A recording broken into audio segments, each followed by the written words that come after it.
pada umumnya dia mengeluh nyeri di daerah belakang dada, bisa lokal, bisa menjalar, bisa tembus ke belakang, sehingga kalau dalam konteks kita bicara untuk masalah saluran cerna, berarti kita berhubungan dengan GERD.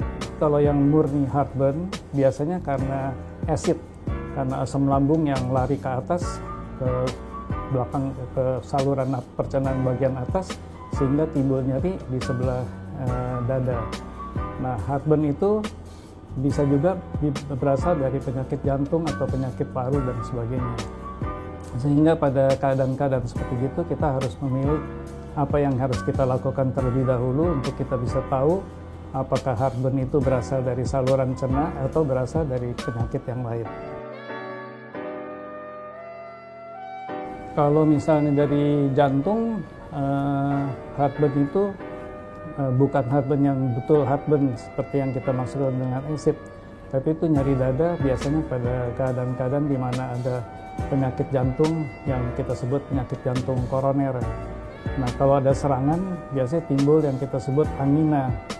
Nah, angina pectoris itu bisa disamarkan dengan gejala nyeri yang disebabkan oleh heartburn yang berhubungan dengan saluran cerna begitu.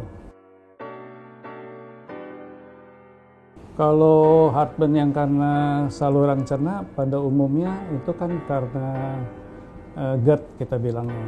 Nah, gejala-gejala GERD memang ada dua kelompok. Ada gejala GERD yang berhubungan dengan saluran cerna bagian atas, sendawa terus-menerus, atau nyeri. Nah, pada nyeri yang karena disebabkan oleh GERD itu bisa karena adanya cedera pada saluran cerna bagian atas oleh karena paparan asam lambung yang terus-menerus lari ke atas. Kalau itu berhubungan dengan jantung tentu, dan kalau ini serangan dari adanya gangguan yang penyempitan pembuluh darah jantung yang mendadak, tentu itu akan berbahaya karena akan terjadi kerusakan otot jantung.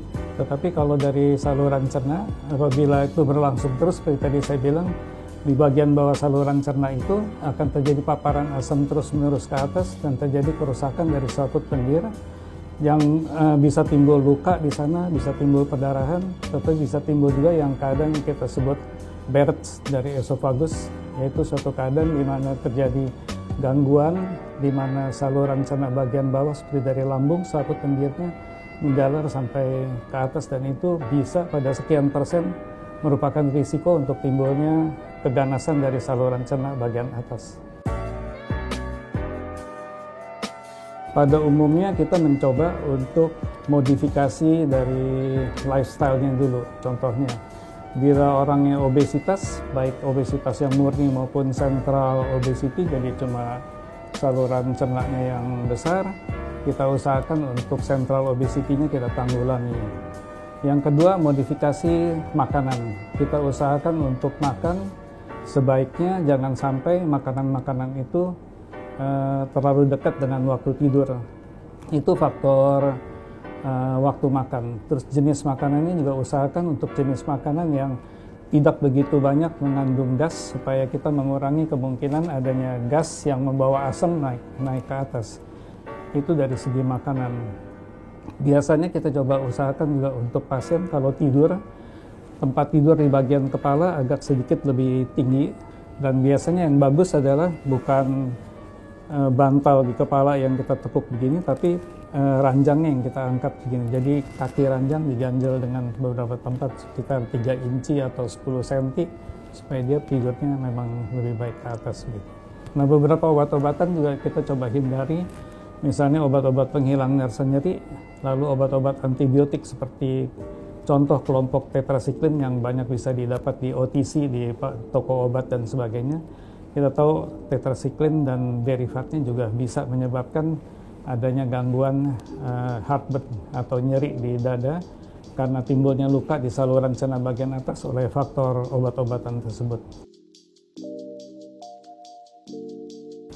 Kalau modifikasi lifestyle tadi gagal, berarti kita mesti mulai dengan obat-obatan. Nah, obat-obatan farmakoterapi berarti kita bisa berikan untuk percobaan obat yang kita sebut proton pump inhibitor. itu penghambat pompa asam. Biasanya kita berikan 2-4 minggu, lalu kita nilai bagus atau enggak hasilnya. Atau kalau dia tidak tahan dengan proton pump inhibitor, kita bisa coba dengan yang kelompok yang kita sebut H2 blocker. Itu juga untuk menurunkan paparan asam lambung. Kita bisa tambah juga dengan modifikasi gerakan daripada lambung. Kita usahakan untuk lambung bergerak lebih efisien ke bawah. Berarti kita mencoba memberikan obat-obat yang kita sebut prokinetik.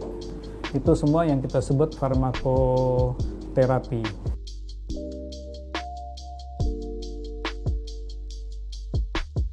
Kita di sini punya tim untuk saluran cerna yang cukup, baik dari sisi penyakit dalamnya maupun dari sisi bedahnya. Sebab kalau misalnya itu sampai gagal semua tindakan tersebut dan harus dilakukan tindakan koreksi dengan bedah, di sini kita juga ada tim bedah saluran cerna yang sanggup untuk melaksanakan koreksi terhadap kerusakan-kerusakan yang ditimbulkan oleh GERD.